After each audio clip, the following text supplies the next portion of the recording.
Okay, there is not a single solitary thought in my head that this is not the best episode of Mob Psycho 100 that has come out yet. And if, matter of fact, if you think that this isn't the best episode of Mob Psycho 100, I'm gonna put you through that fucking wall.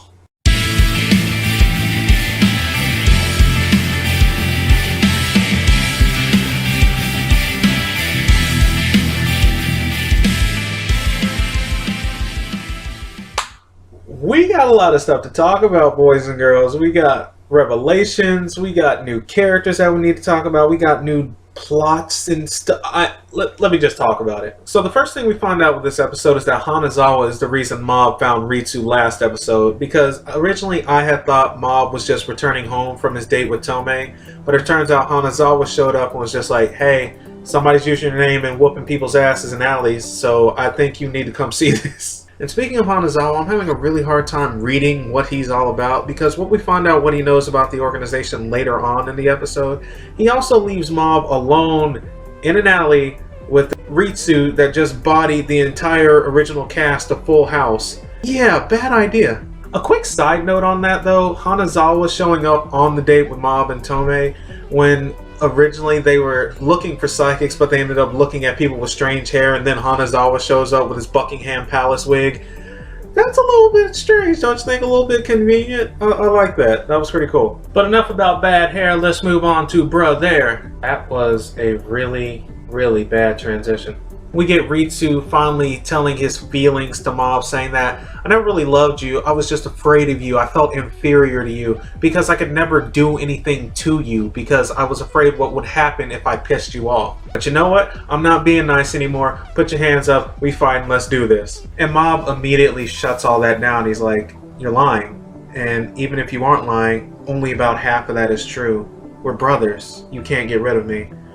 And at that point, I'm just like, he has shoved you, he has been an asshole to you, like, in these past few minutes, and you are still being this kind, genuine person.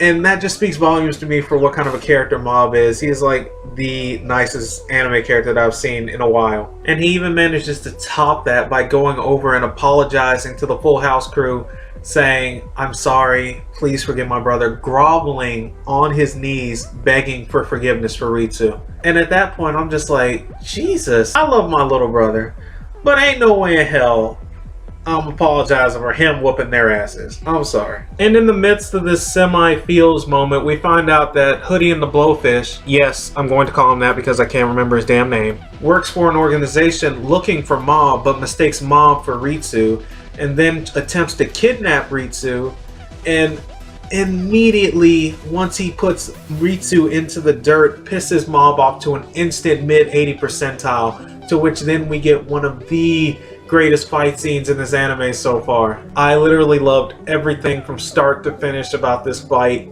The art, the colors, everything blended so well into an awesome blend of action and doom and irritation. I have seriously watched this fight at least 6 times within the past 24 hours. And with this fight, this is the first time that we've actually seen Mob in jeopardy of losing, because he usually sends people blasting off like Team Rocket, and this time he actually had a challenge to deal with. Because when we see him go 100, we're like, oh, game over. But this time he actually had to fight, and he's not used to that.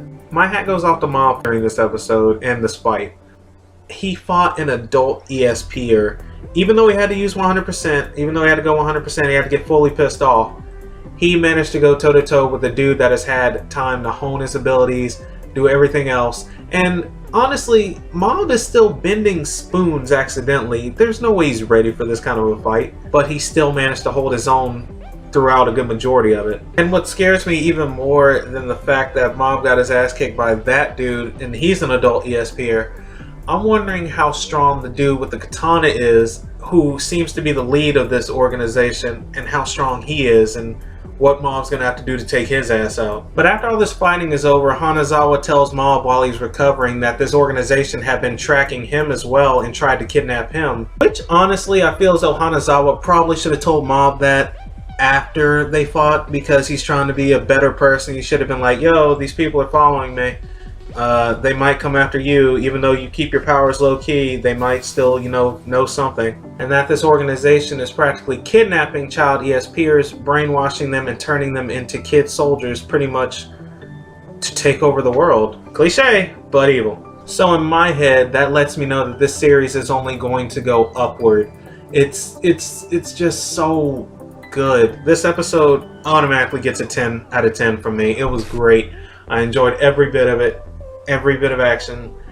And honestly, did it feel like Reagan's scene was kind of out of place to you guys? It felt a little bit to me, because we had this awesome ass fight and then Reagan's giving a woman a massage and making her pretty. What? Those are my thoughts on this episode, guys. I hope you enjoyed it as well as I do, and let me know down in the comment what your favorite scene was from the episode. Like and share this video with your friends if you haven't already. I'm gonna probably go try and get some sleep after I watch this episode, probably about 5 more times. I'll see you guys next week with episode 9. I'm out.